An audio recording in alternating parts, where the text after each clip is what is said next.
কারণ 20 বছর 17 বছর তারা ভোট দিতে পারে না, শুধু অপেক্ষায় আছে কবে 12 তারিখ আসবে। আর ইনশাল্লাহ আমি আশা করি এই মুন্সিগঞ্জ একের জনগণ মনে হয় যে 80% উপরে সবাই ধানের শীষে। ধন্যবাদ আপনাকে।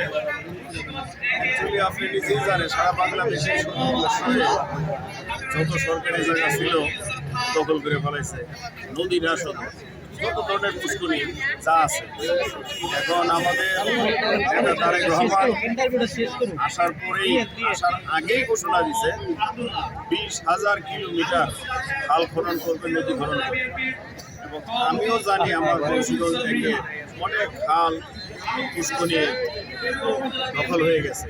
ইনশাল্লাহ জনগণকে নিয়েই সেগুলো উদ্ধার করব। আর নির্বাচনের আমি যা দেখেছি মানুষের ভিতরে যে এত আনন্দ উৎসব বলা যায় না, যে কারণ 20 বছর 17 বছর তারা ভোট দিতে পারে না, শুধু অপেক্ষায় আছে কবে 12 তারিখ আসবে।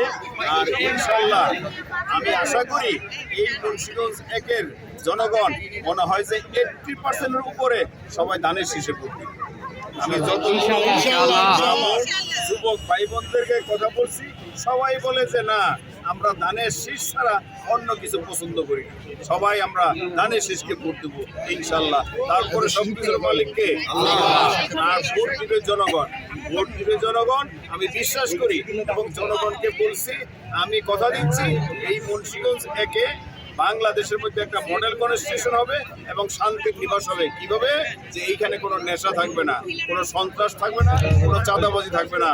আমাদের এই মুন্সিগঞ্জ একে আমার শ্রীনগর থানা এবং সিরাজদিঘা থানায় 3 জাতির বসবাস, হিন্দু, মুসলমান, খ্রিস্টান। আমরা এখনো সবাই মিলামিশে থাকি। আগামী তো ইনশাল্লাহ আরো শান্তিতে বসবাস করব।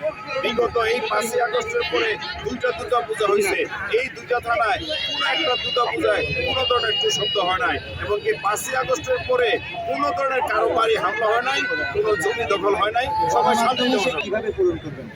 অ্যাকচুয়ালি আমি জনগণের সাথে আমি একটা ওয়েবসাইট করছি, ওই ওয়েবসাইটে জনগণের ইচ্ছার ব্যাপার আমি শ্রদ্ধা করি। আমি নিজেও বলি রাস্তাঘাট ভালো হইল, কলেজ হইল, নেশা মুক্ত হইল, আমার মেয়েরা স্কুলে যেতে পারে না।